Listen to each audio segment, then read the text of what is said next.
This is a talk on kind of an intro to TLA plus and formal methods sort of as a whole. But so don't feel pigeonholed into TLA plus, but I am sort of evangelizing it. So who am I? I'm Thomas Gebert. You can call me Tom. You can call me whatever you want as long as it's not mean.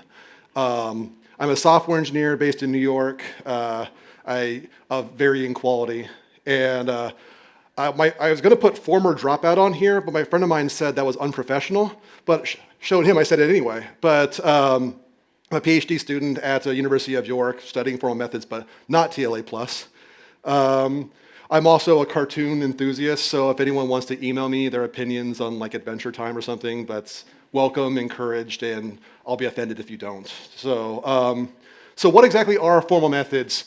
Well, this is sort of what we call in the industry a lie, because it's not actually about math per se. It's about specifying a program formally. And by that I mean you have to be precise. You can't really have undefined behavior. Math just happens to be one of the best languages for specifying things formally. And when you do a formal method, you kind of get rid of details that aren't important. I forgot to put that there. But yeah, you kind of want to remove details that aren't actually important to your program. So if you're designing, for example, a sort algorithm, you don't necessarily care about memory allocation patterns or pointer arithmetic. You want to focus on the actual steps of the algorithm. So there's a lot of systems out there. This is by no means a comprehensive list, so do not take it as such.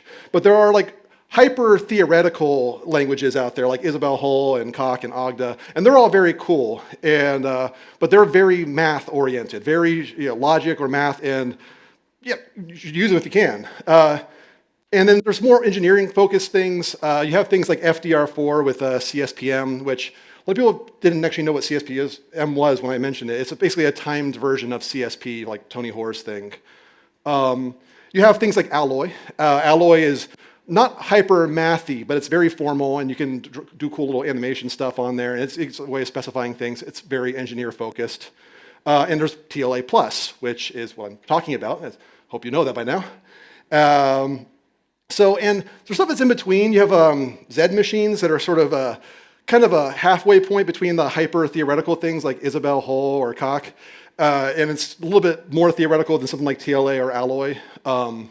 So in this chart here, you can see if you have a job doing Isabelle and stuff, I kind of hate you because I want to do that job, but no one will pay me to do so.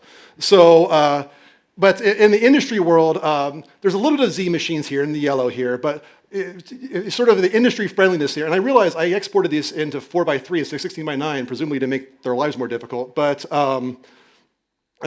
basically, this is sort of the chart of industry friendliness versus theory heaviness here. And so you have TLA and Alloy and FDR. They are theoretical, but less so than something like Isabelle. And whether or not it's a good or bad thing is a matter of religion and philosophy, and I'm not qualified to get into that. But so what do formal methods give you? They give you bragging rights. You can tell all your friends at conferences and stuff that you're doing formal methods for a living, and that's quite cool. And I wouldn't want to undermine that.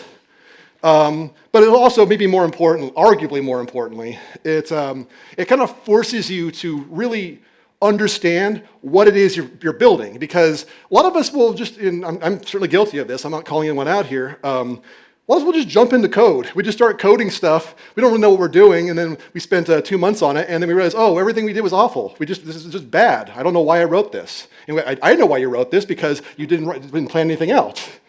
So it's good to have a model of the algorithm that kind of exists above code. It's sort of outside of the code, but sort of exists above it, sort of as a guiding force. And as I said, you can avoid unimportant details of the algorithm when you're designing it, because there's lots of details that you can get stuck in the weeds for that aren't actually important in the actual planning phase.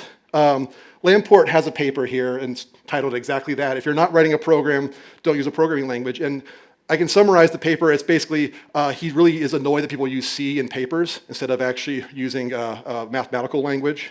But and his argument was basically what I said, is that when you use a programming language to specify an algorithm, you're kind of you're kind of saying more about the algorithm than you want to. Like, are you, if you write quicksort in C, are you saying something that quicksort requires, 32-bit integer allocations, or does it require certain, implementations of malloc? And it's not important.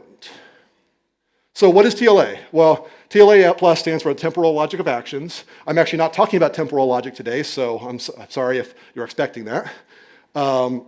It's a formal specification language, basically using set theory and state machines, and as I said, temporal logic, though I'm not using temporal logic, but it exists there for you to use if you would like to. And they can be, in specifications, can be model checked for correctness, and the model checker is kind of dumb, and I don't mean that to insult it. It's not like doing any kind of clever like shrinking or anything. It's just breadth first search in the process there. It was made by Leslie Lamport. Leslie Lamport invented everything, basically. So if you do any distributed programming, you just find his name pop up like every chapter, and you start feeling a little bit inadequate. Well, at least I do. I can't speak for you. And so he invented the Paxos, the bakery algorithm, and Lamport timestamps, which were in the last talk. And you'll notice this as a big thing. He invented LaTeX, and you'll notice in the syntax in TLA, there's a lot of overlap in that, for better or much more likely worse. And he invented TLA plus, as I said there. So why would you use TLA over other stuff? Well, one thing that makes TLA better than most of the other ones that I mentioned is that it was specifically designed for software engineers. It wasn't designed for mathematicians, and it wasn't designed for logicians or anything. It was designed for software engineers to solve software engineering problems.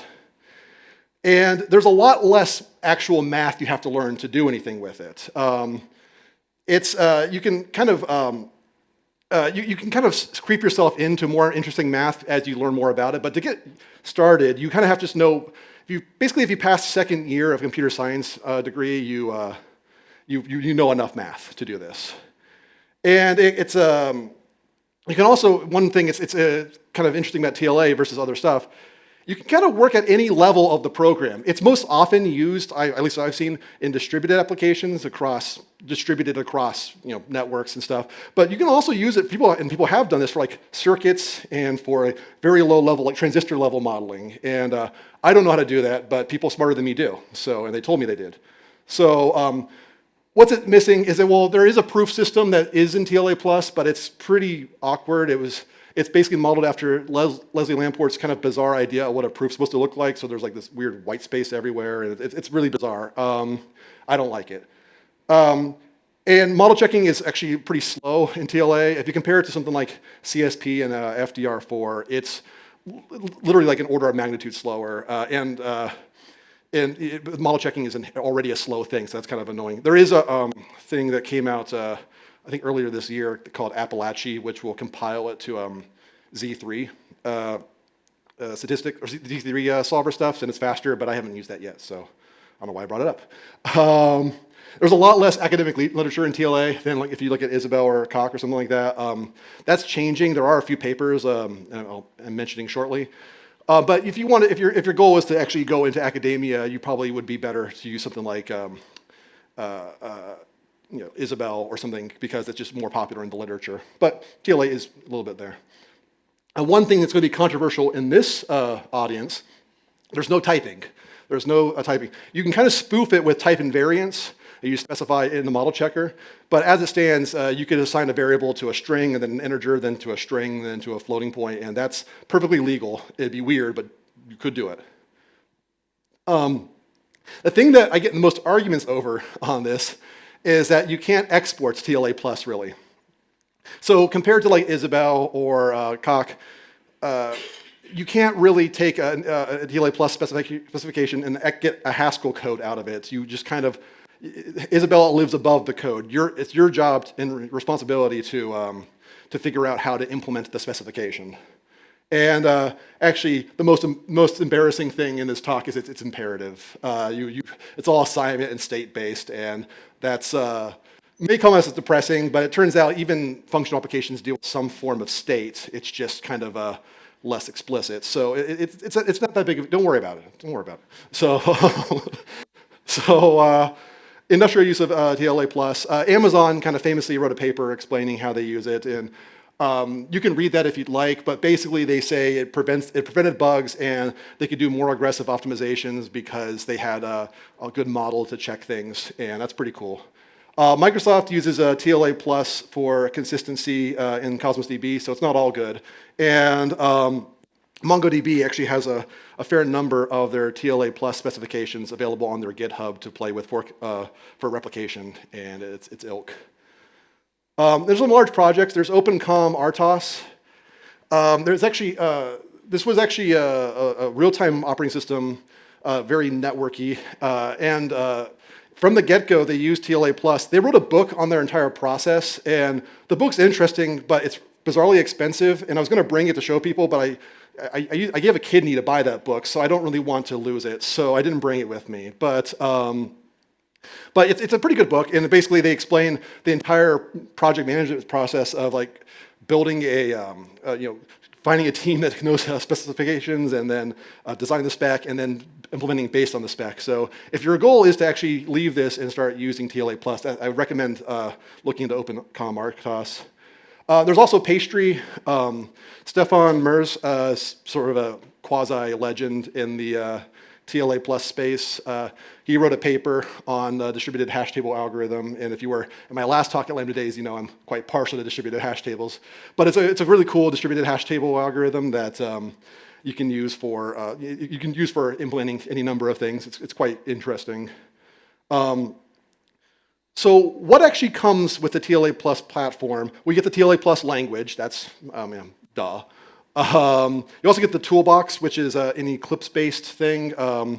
It comes with the model checker and parsing and stuff. There's actually now, I haven't used it yet, so I didn't specify it here. There is now a VS Code port of TLA Plus that has a lot of this stuff too. It's reportedly quite cool, but I don't like VS Code because I'm not very smart. And as a result, I stick with the toolbox because my computer has plenty of memory. And there's also PlusCal. I'm not talking about PlusCal. Sort of a frustrating part about TLA Plus is whenever you Google it, all you get are PlusCal tutorials, but at a high level, PlusCal is sort of an imperative kind of C-like language that is useful for specifying sequential algorithms. It's kind of looks like sort of a pseudocode thing you'd write on a whiteboard. It's cool. If it's a lot of people prefer it over TLA Plus. I don't blame those people, but I like TLA, vanilla TLA better. But there's also TLAPS, as I mentioned. That's the proof system, TLA proof system. It's a proof system. It uses Isabelle behind the scenes. The proofs in TLA are bizarre, but they do work. So if you have this kind of elaborate, if you have something that's more elaborate, then it can be easily checked with models. It is useful to play with and see if you can prove properties of your code with it. So there's that. And there's TLC, which is the model checker. Fun fact, no one actually knows what TLC stands for. That's been lost to time. So people assume it means temporal logic checker, but no one actually knows, including the author. The author said, I just named it TLC. And so you come up with your creative acronyms, and at the end, you can shout them at me. But so I'm looking at this, basically the semantics. You got conjunction, disjunction, sort of predicate logic stuff. So you'll notice in TLA, so you have the ASCII versions. I don't know how clear that shows up here. And then you can print it to the LaTeX equivalents there. And conjunction and disjunction works exactly as it does in formal logic, so and or. But there's a bizarre bit of a syntax in TLA where you can use this white space pattern here. And so this is the same thing as putting the or in between these two and blocks. For the reason he did that is I don't know why. That's why he did that. But so there's also a lot of predicate logic stuff here. I don't know how much people here, I mean, in this audience, you probably know, a fair number of people know predicate logic, but when I was showing this to my friend, who I love to death, but he didn't know anything about predicate logic, so he didn't know what it implies really means. He knows what if, then, and means, but he didn't really know what that is. So, but basically, this is the logical if-then thing, and you can, it's a typical implies. So if you can do a thing like my variable is in this set, and then if this in there, then it is stable. And there's also if and only if, which isn't actually used that much, but it's there if you need it. There's also sets. In fact, that's what the plus stands for. Basically, in TLA plus is set theory was added because the original TLA was more or less just a sort of state machine with assignments. But the sets are the plus there. So sets work how you probably learned them in college of membership. Membership and stuff. It's actually pretty straightforward. You can union sets. You can intersect them. Again, typical pattern for set theory stuff. Operators are weird. So operators, they look like functions. That looks like a function. If I told you to guess what that is, you'd probably say a function, but it's not.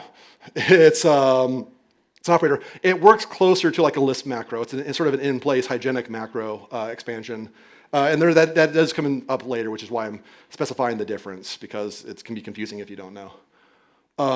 Functions, well, I'll go with tuples first. So tuples are tuples. Everyone knows what tuples are.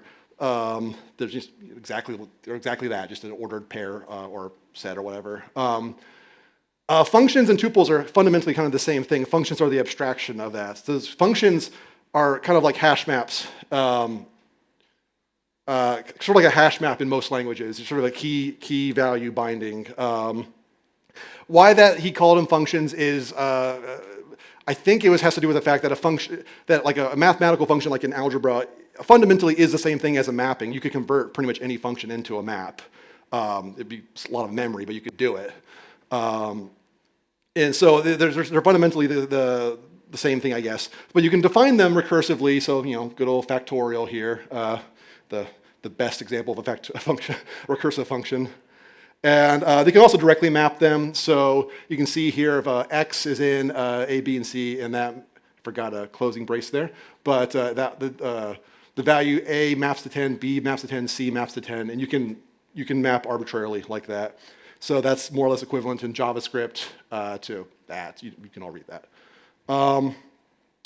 So you have the quantifiers, like in most predicate logic, and they do exactly what you think they do. So for all x in the set 1, 2, 3, this would evaluate to false, but that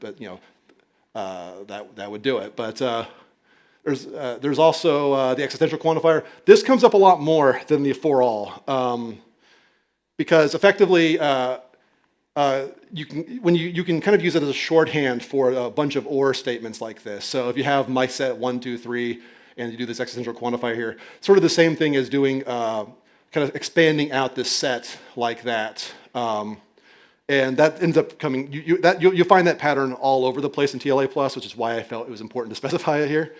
And the thing that's people have trouble with TLA+ the most, at least.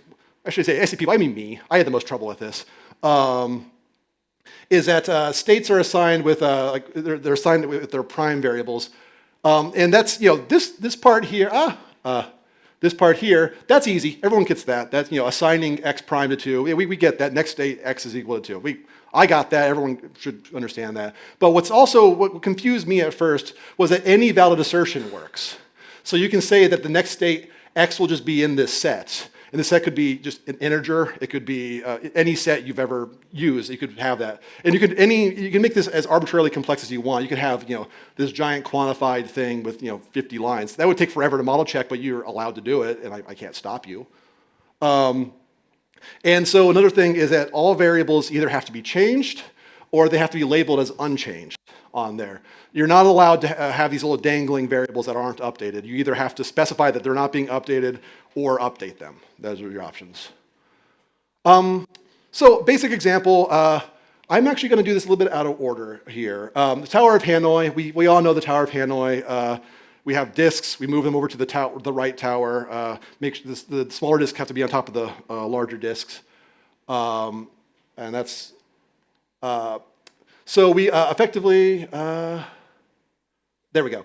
So typically with TLA+, you kind of work at a higher level and then drill down to actually implement the missing features.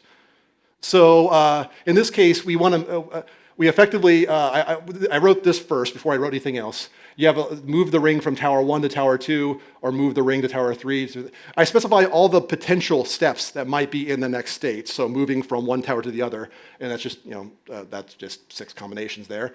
And that's fine. And then we go and actually define move ring here. And I decided not to do that because I'm silly. There we go. And we have just take a tower, and we can we just move the elements over to that. So we go back to the initialization here, and we define our towers as terms of a function. We have 10 rings here, and they're all labeled 1 to 10, very cleverly. And we just, each one of these towers is just an empty tuple. You'll find that, so tuples and functions are the same thing. Tuples are just functions indexed starting with 1 and go from there. And actually, it turns out that sequences are done the same way. So if I use function and tuple and sequence, they're kind of the same thing. I kind of use them interchangeably. Anyway, sorry. So that's what this move function thing here does here. Is it just basically, I don't have to read this to you. It effectively just moves from one tower to the other, and it's, before it does anything, it's checking the legality of these states here, because it won't move past to the primes thing if any of the assertions fail. So typically, if you wanted to solve the Tower of Hanoi, we could just assert that Tower 3 never has 10 rings on it, never has the length of 10. And TLA plus will then find us a counterexample. In this case, it'll the solve Tower of Hanoi. And you can see it took 1,025 steps. The first, the optimal solution is 2 to the n minus 1, so 1,023. It takes 1 step for setup and then 1 step for cleanup. So that is the optimal solution. And you might think, well, Tom, this is stupid. This is dumb. There's Tower of Hanoi solvers out there that exist for free. Why did you waste your time writing this? And that's a valid question. But the reason is that I wanted to demonstrate, to get to this state took 1,025 steps. Imagine we didn't want all the rings on the right tower. Imagine a universe where that was the illegal state. It takes 1,000 steps to get to the illegal. QA is not finding something that takes 1,000 steps. They don't find anything that takes a dozen steps. So the fact that we have this found something that took 1,025 steps, and all I had to do was specify the program logic, that's pretty powerful. I think so. So similarly, this is probably more realistic to actually something you would actually do and get paid for, is finding a race condition in the code. It doesn't really matter too much what I'm doing here, but one thing I want to do is we're doing some sort of operation, and we have a counter on each step of the operation. So the program controller is sort of just the done stuff, and just keeping track of the state of the individual tasks or threads, and the counter is a counter. So we have again, let's actually go a little bit backwards here. So for each thread, we want to transition. So the transition effectively is do some work, then we get the counter here, and then we transition from done and we increase the counter. So 2 steps here. And people familiar with multi-threaded programming probably immediately saw a potential problem, but I won't spoil it. So you just define these transition functions here. This, again, it's not terribly interesting. I could read it to you if you want, but I don't think that's that valuable. We do that, and then we can we set an invariant to check that when both states are done, we set the counter should equal 2. So because if two threads are completed with their work, we should have a counter of 2. And it works if we have 1 thread, but if we have 2 threads, it doesn't like that. And it finds a counterexample where if things get updated, if something gets updated after it's been read, then it blows up in the counter and the done state is wrong. So that's a race condition, that's bad. You get fired and that'd be a very sad day for everyone. So we can fix this by adding a mutex, which I know is sacrilege in a functional programming conference, but so we start the same way. We have 2 threads, same states here. We just add a lock variable here, so acquire lock and release lock. and otherwise the logic's basically the same. We just deal with once we just make sure we acquire the lock upon getting the counter there. And evidently, this order doesn't matter. This is the same. These are all three of these. If they're lined up like this, these are all done atomically. These are not. So I could put the acquire lock first. It would be exactly the same thing. It doesn't matter. But these are done. These outer parts here at different levels.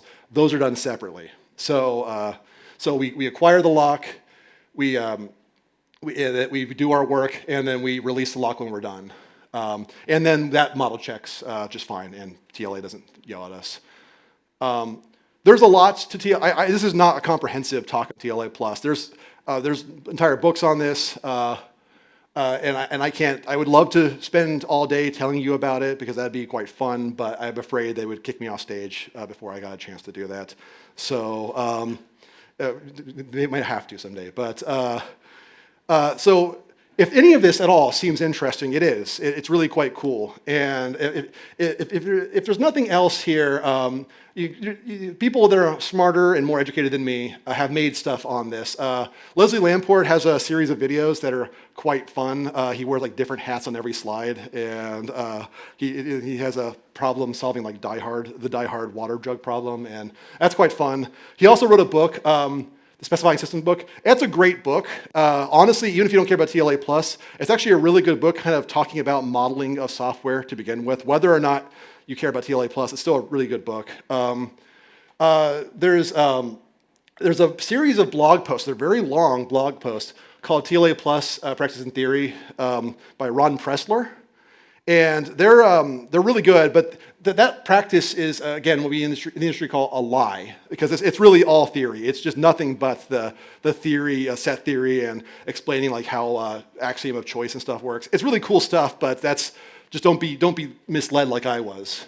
And there's also Learn TLA+. If you Google TLA+, you're gonna. I don't have to tell you about this because you'd find it.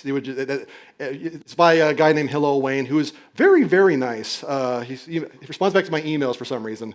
And but basically, if you do anything with TLA+, you'll find his work because it's kind of all over the internet because he's sort of the big advocate for it for now. And final words, writing correct code is really, really, really hard, even if you're using a functional language, even if you're really smart. And I feel like as engineers, we owe it to ourselves to use tooling that is designed to check these problems because we're really bad at finding problems. And I mean that as a human condition, not like us in this room, but we're all really awful at finding bugs. Maybe I'm speaking presumptuously, but there's tools that can do exhaustive searches and find these things for us, and we should use them because they're pretty cool. And we should use them before we write code because it's much easier to fix code bugs than it is to fix design bugs. Design bugs are 100 times more, I made that number up, but they're like 100 times more expensive than fixing a code bug. Much as I love type systems, type bugs are really not that expensive to fix. And so yeah, format this can help you catch bugs in the code before you actually write code. And to me, that seems like that's magic. That's cheating. It's good. So yeah, if you want to contact me, that's my email address, thomas@gebert.app, and I'm on GitLab. I don't do social media really, so you're stuck contacting me that way. But with that, I'm happy to answer any questions or complaints or just random discussions.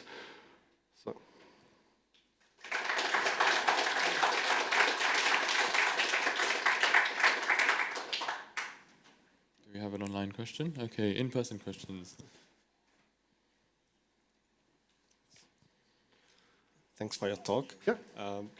You mentioned that TLA Plus is more industry friendly than, for example, Isabelle or Coq.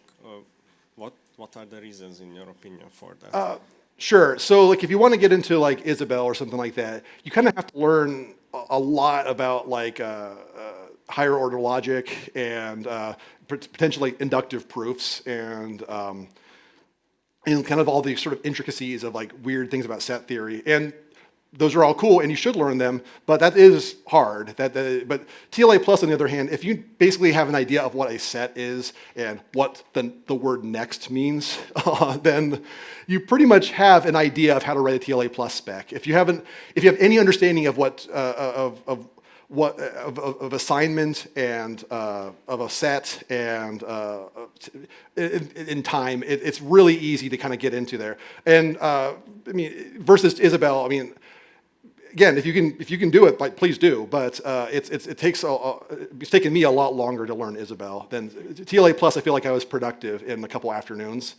I could actually solve interesting problems with it. Versus Isabel, I've been learning it since like January, and I still kind of feel like an idiot with it. So it's a matter of philosophy, but that's pretty much my answer. So it's like it's only a question of there are more sophisticated constructs. Yeah, you can go as deep as you want with TLA Plus, and it does get sophisticated if you want. Especially, I didn't talk about it, but there's like refinement. So high-level refinement is sort of like you define a basic, sort of the broad abstraction of something, and you can make more specific implementations down to like the transistor level if you really wanted to. And you can in TLA model checker can show that they're extensionally equivalent. And that's really cool, and you can get deep with like the set theory stuff, but it's not necessary to actually be productive with it. Versus Isabel and Ogda and stuff, you kind of have like if you look at like Coq or something, it takes a lot of effort to really kind of you have to understand dependent types. You have to understand lots of like weird things about type theory, and those again all cool things, but they take a lot longer. Versus again an afternoon of playing with set theory and playing with the model checker, and you basically you can be useful. Thank you.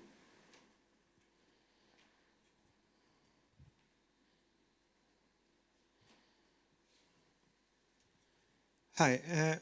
I wanted to ask, what tooling are you using for writing your TLA plus specs? What tool am I using for writing it? Yeah, because I know that there is an Eclipse-based one. I've heard about some plugins for VS Code. Maybe there are others. Yeah, I use the Eclipse plugin for the TLA toolkit workbench. It's not my favorite thing because Eclipse is my favorite thing, but. Vim, but there's not really good tooling for Vim yet. But yeah, so I haven't used the VS Code thing. I know it exists. I have it installed on my laptop, and I've not opened it yet because I'm quite silly. And but yeah, but to answer your question directly, I use the Eclipse bundle that has TLAPS and TLC pre-installed, and then I can just hit a green play button and run my specs. You get the binaries, yeah, and you can actually like model check stuff with text files. So you can use this. I wasn't going to mention I do that, but I mean I write it. So I write in Vim a lot, but then when I need to actually debug things, I open up Eclipse and write the stuff in there. So and there's also, if you really need to really get hacky, then you can go in there and actually edit the plugin files for the workbench and install the Vim keystrokes in there. I can talk about it all day about how I configure my system, but I'm not sure how interesting that is to other humans. But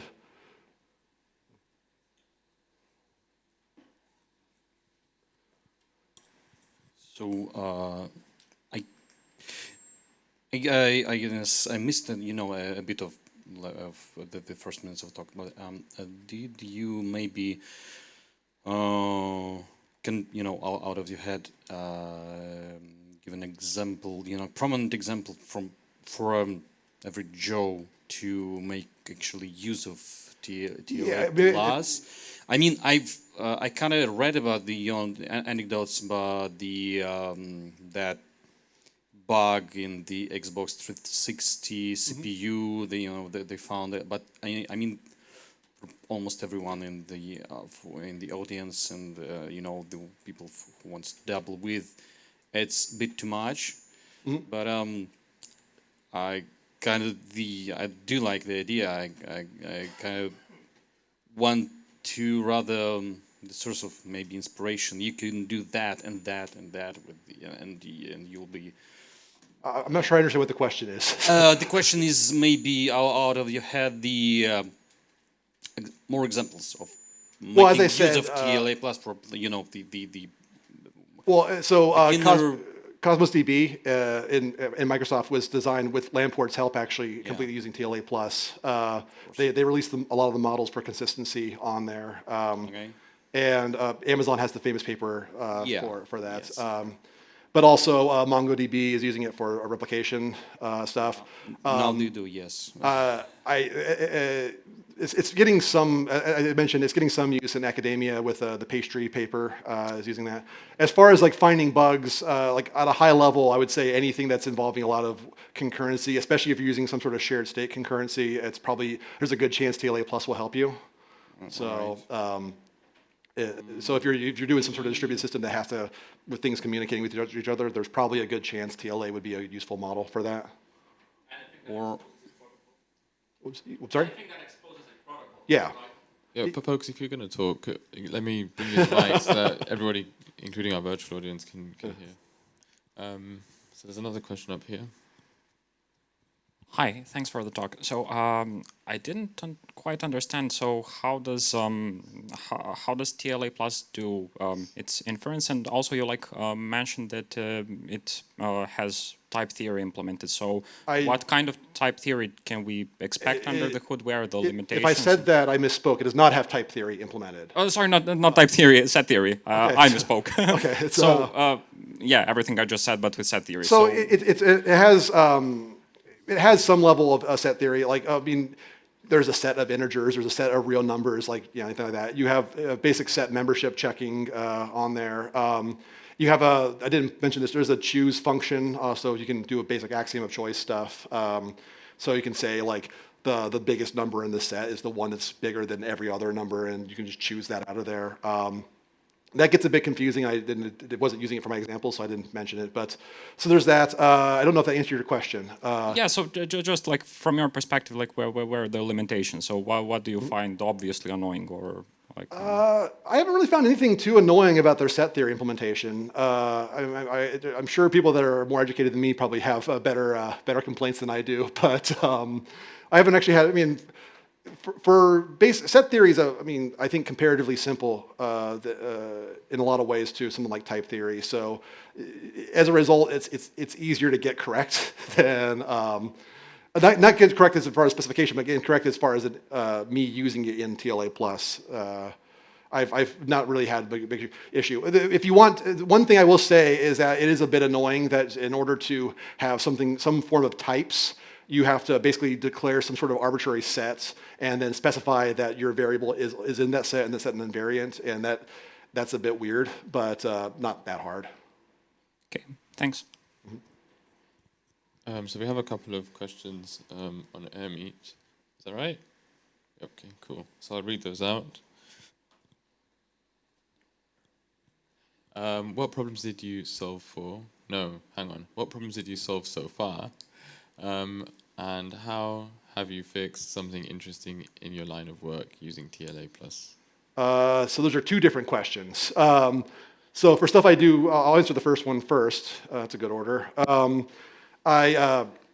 At home, I gave a talk about 2 years ago at Lambda Days about the CADM-LEA algorithm, and when I was developing that, I specified a sort of a mini version of CADM-LEA with TLA plus, just to make sure that my implementation was, my ideas were more or less correct. You do run into an issue with model checking that you get state explosion really quickly if you're not careful. And so I had to do, that's why I said mini version, because like CADM-LEA is supposed to have 120-bit ID and I had a 4-bit ID. And so as far as stuff for work, I did do a little bit of TLA plus. I used to work at Apple for some reason. And and for when I was working on iTunes, there'd be occasional, there was some concurrency ridden thing that I kind of, I wrote like a 70-line spec, but sadly most people don't want to pay me to do TLA plus, so I don't get to do that. So. Okay, and the next question. Okay, which are the main companies that use TLA plus? I've read that Amazon does. Yeah, that's probably the biggest. They have that. Everyone thinks Amazon because they have that famous paper that about the sort of their use of industrial use of TLA plus. as I said, Microsoft is used it for Cosmos DB for their consistency stuff. MongoDB is using it for the replication on there, but they wouldn't hire me, so I'm still mad. And but no, it's yeah. So those are the biggest companies I can think of. I think it's used a little bit in like silicone, like chip design, but I don't know much about that stuff, so I can't speak to it. Okay.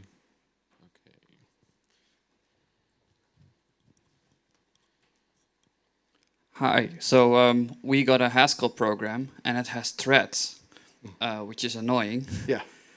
Because they get inconsistent. But I wonder, like, how do you use TLA plus to force its consistent? How do I force a consistent Haskell program to be consistent? Yeah, like. How would I model a Haskell program? How do I use TLA plus to make sure my Haskell program is correct? Yeah, so you kind of have to model it in a sort of a state-based way. But if you're getting race conditions and stuff, then you probably do have some sort of state, right? So you typically, I mean, we can go back to my example here, but why did I have so many transitions there? There we go. But you can model it the same way. You start with some sort of shared state variable there, because if you're getting race conditions, you probably aren't having these nice little MapReduce functions. You're probably doing these some sort of shared state issue. Yes. So you model it like that. You typically, if you model, this is a pretty common pattern here with the threads of 1 to 2 or 1 to n. Usually 2 is enough because typically multi-threaded problems show up with 2 threads. You don't usually have to do 10, and every one you add makes a combinatorial mess. So, but yeah, so you typically would just add a variable and then make your little state transitions based on that. So if you're having problems, like counter 10 plus 1, if you're having problems with it, you just modify some sort of global variable and then see in a way that's similar to how your program would do it, and then see if you get inconsistency based on that. But can't I use like TLA plus, like a big unit test on top of my program? You use the U word. No, it's because you can't export TLA plus to a program. It lives outside of the code. Okay. So it is a model that it lives alongside the whiteboard, not the code, basically. So just like when you draw a picture on a whiteboard, you don't export that to Haskell unless you think very abstractly about the human brain or something. The goal is not to, if you want sort of proofs like that to export to Haskell or something, I recommend probably trying out Isabelle or Agda or Coq or something, because those have direct exports to Haskell that they have proofs of correspondence and stuff. But TLA plus, you'd still be stuck writing your own code. It won't do that for you. It'll just help you model the code before you write it. Okay. Okay, so we're wrapping up. Thanks, Tom. I'm definitely going to take a look at formal systems? Formal methods. There we go. When I have time. Thanks a lot.